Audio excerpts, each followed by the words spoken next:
नमस्कार दोस्तों, ट्रिकी गुरु अमित गुप्ता के YouTube चैनल पर आज आपका फिर से स्वागत है।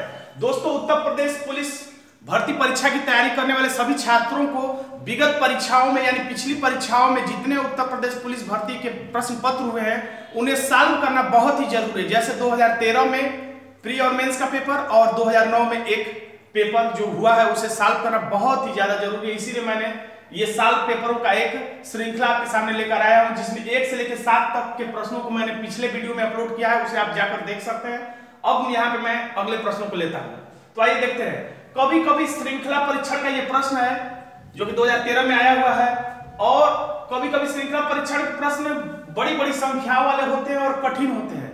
जब ऐसा हो तो मैंने अपने एक वीडियो में पहले भी बताया है कि तब हम डाउन अप ट्रिक का इस्तेमाल करते हैं। इस ट्रिक को मैंने स्वयं बनाया है, जिसका मैंने नाम रखा है down up trick. Down up trick का मतलब जब बड़ी संख्याओं वाले कठिन प्रकृति के प्रश्न हो तो हमें ऐसे सॉल्व करना चाहिए, यानी बड़ी संख्या से छोटी संख्या को घटा के नीचे लिख दीजिए। यानी 41 में से 5 निकालेंगे तो कितना आएगा? 36। यानी कह सकते हैं कि 5 और 41 के बीच 36 का अंतर है। और उसी तरीके से 149 में से 41 निकालेंगे तो कितना आएगा? 108 आएगा। उसी तरह से बड़ी संख्या ये और छोटी संख्या ये है, तो 329 में से 149 निकालेंगे तो कितना आएगा? 180 आएगा। अब जब तक न समझ में आने वाली बात है तब तक आप नीचे आते रहिए, यानी डाउन आते रहिए, और जब समझ में आने लगे तो आप अप जा सकते हैं। अब 36 में से 108 निकालेंगे तो आपको यहाँ पे 72 मिलेगा, और 108 को 180 में से निकालेंगे तो यहाँ भी आपको 72 आएगा। और चूंकि ये सभी बढ़ते क्रम में है तो यहाँ पे सब जगह पे हम समझ सकते हैं कि ये प्लस में है। इसको एक तरीके से और समझा जा सकता है, हम कह सकते हैं कि 5 में 36 जोड़ने पर 41 आया है, 41 में 108 जोड़ने पर 149 आया है, 149 में 180 जोड़ने पर 329 आया है। उसी तरह से कह सकते हैं कि 36 में 72 जोड़ने पर 108, 108 में 72 जोड़ने पर 180 आया है।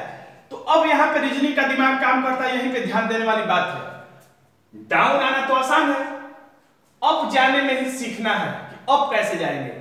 तो चूंकि हम लोग रीजनिंग के इतने ढेर सारे प्रश्न लगाते रहते हैं कि हमारा दिमाग पहले से ही जानता है कि यहाँ पे 72 है, 1 कदम की दूरी पर, यहाँ 1 कदम की दूरी पे 72, तो फिर 1 कदम की दूरी पे 72 ही आएगा। अगर बाई चांस मान लीजिए कि यहाँ पर 72 आता, यहाँ पे 73 आता, तो हमारा रीजनिंग का दिमाग कहता कि यहाँ पे 74 आएगा।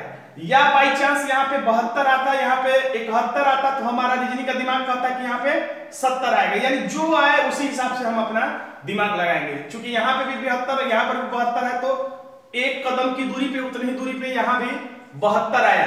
अब कोई पूछ सकता है ये 72 कैसे आया, कहां से आया, किसमें से क्या घटाने पर आया?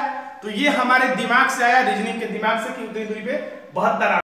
तो दोस्तों, जिस तरह से 36 में 72 जोड़ने पर 108, 108 में 72 जोड़ने पर 180, 180 में 72 जोड़ने पर 252 यहाँ पर आंसर आएगा।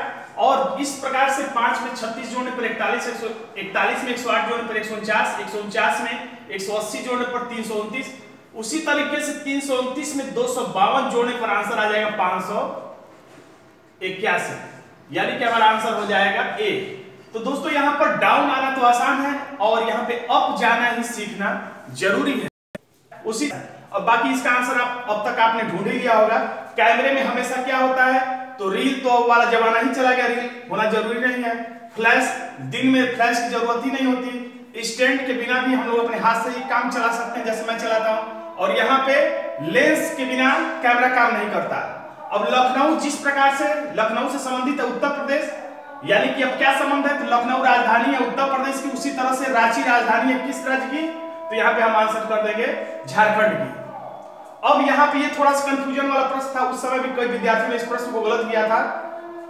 इसमें अब किस आधार पर अलग छांटा जाएगा? याद रखिएगा, जब भी 4 विकल्पों में से एक को अलग छांटने के लिए कहा जाए या बेमेल छांटने के लिए कहा जाए तो आप बेमेल नहीं छांटेंगे, क्योंकि बेमेल तो किसी को भी किसी आधार पर छांटा जा सकता है कि ये भी अलग है, ये भी किसी कारण से अलग है, ये भी किसी कारण से अलग है, ये भी किसी कारण से अलग है। तो इसलिए जब भी अलग छांटने के लिए बोले तो आप 4 विकल्पों में ये छांटिएगा 3 एक जैसे कम है, आप न कि अलग छांटिएगा। आप ये पता करिएगा 3 में एक समान गुण कौन सा है, और जो बच जाए जिसमें वो समान गुण न हो उसी को आप अलग छांटिएगा। यानी कि जब भी कहे कि अलग छाटिए तो आप अलग न छाट कर ये छाटिए कि कौन सा 3 एक जैसा है। जैसे इसमें अब अलग छाटने के लिए कहा है तो हम लोग अलग नहीं छाटेंगे, ये सोचेंगे कि 3 में एक समान गुण खोजा जाए कि 3 एक जैसे कौन है। तो इसमें समानता ये है कि ये समानांतर है, समानांतर रेखा, यानी ये और ये रेखा अगर आपस बढ़ा दिया जाएगा तो कभी मिलेगा नहीं, या इस वाली रेखा को भी आगे तक बढ़ा दिया जाए तो ये कहीं मिलेगा नहीं। उसी तरह से ये वाली रेखा भी अगर ऐसे बढ़ा दी जाए और इसके नीचे वाली भी रेखा बढ़ा दिया ऐसे तो ये कहीं मिलेगी नहीं, या इस रेखा और इस रेखा को बढ़ा दिया जाए तो कहीं ये मिलेगा नहीं, या कह सकते हैं कि आमने सामने की भुजाएं समान है। उसी तरह से इस रेखा को भी बढ़ा दिया जाएगा या इस रेखा को भी आगे बढ़ा दिया जाए तो समानांतर रेखा कहीं मिलेगी नहीं, ट्रेन की पटरी की तरह। ये भी रेखा और ये रेखा को बढ़ा दिया जाए तो कहीं मिलेगा नहीं।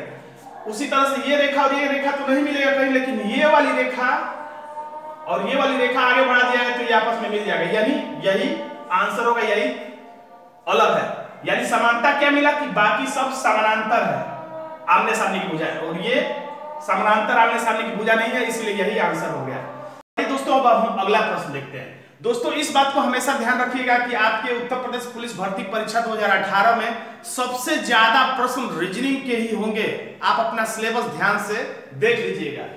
तो कितनी बतखें कम से कम फॉर्मेशन बनाकर तैर सकती हैं यदि एक बतख के आगे 2 बतख। तो ये बहुत पुराना प्रश्न है जिसमें था कि तीतर के 2 आगे तीतर, तीतर के 2 पीछे तीतर, बोलो कितने तीतर। उसी को प्रश्न बना के यहाँ पे उत्तर प्रदेश पुलिस परीक्षा 2013 में पूछ दिया था। तो इस तरह से देखिए, यदि एक बतख के आगे 2 बतखें, यानी एक बतख के आगे 2 बतखें तो है ही, और बतख के पीछे 2 बतखें, तो इस वाली बतख के पीछे 2 बतखें हैं ही, और 2 बतखों के बीच में एक बतख, तो 2 बतखों के बीच में एक बतख है ही, तो ये भी सही हो गया। यानी कि हमारा आंसर आ जाएगा 3 बतखें। अब दूसरा प्रश्न है कि एक जूते में हमेशा क्या होता है, तो फीता। तो ये जरूरी है, बिना फीता वाले जूते भी आते हैं तो ये अलग नहीं है। चमड़ा, बिना चमड़ा वाले जूते, रेक्सिन के जूते या पीटी शूज जो कि कपड़े में आता है, तो यानी चमड़ा जरूरी नहीं है।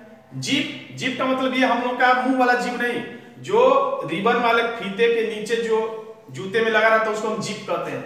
तो ये जीप भी होता है, जीप भी जरूरी है, बिना जीप वाले भी जूते होते हैं। लेकिन बिना सोल का जूता नहीं हो सकता है, चाहे वो कपड़े का ही सोल हो, दफ्ती का ही हो या प्लास्टिक का हो, किसी चीज का सोल हो, लेकिन सोल जरूर होगा, यानी जूते में हमेशा सोल होगा। अब यहाँ पे प्रश्न पूछा है कौन सा आरेख दिए गए 3 वर्ग यानी पति, पत्नी तथा परिवार को के बीच के सही संबंध को दर्शाता है। तो वेन आरेख का ये प्रश्न है, पति, पत्नी और परिवार।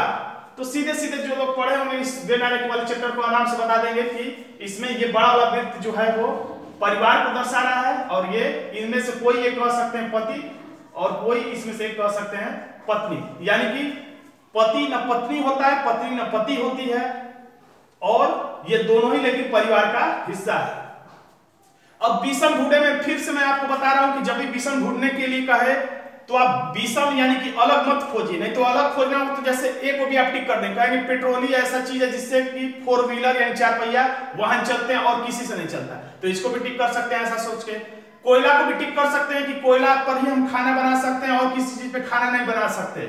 या कह सकते हैं इसमें 2 शब्द है, ज्वार और भाटा, और बाकी सब में 1 शब्द है, तो इसको भी किसी तरीके से टिक कर सकते हैं। या इसको भी टिक कर सकते हैं कि इसी में एक पौधे फूलते फलते हैं और किसी चीज में पौधे फलते फूलते नहीं, तो इसको भी टिक कर सकते हैं। यानी कहने का मतलब ये है कि अलग तो किसी को भी किसी आधार पर छांटा जा सकता है। तो जब भी विषम या अलग या बेमेल छांटने के लिए कहे तो आप बेमेल छांटने मत बैठ जाइए, बल्कि ये पता करिए कि 3 ऐसा कौन सा विकल्प है जिसमें कुछ समानता हो।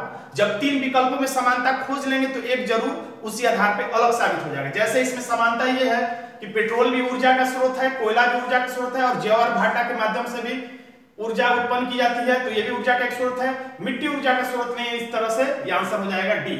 तो दोस्तों अगर आपको मेरा वीडियो पसंद आया हो तो सब्सक्राइब, लाइक, शेयर और कमेंट बॉक्स में जरूर लिखिएगा कि ये वीडियो आपको कैसा लगा। धन्यवाद दोस्तों।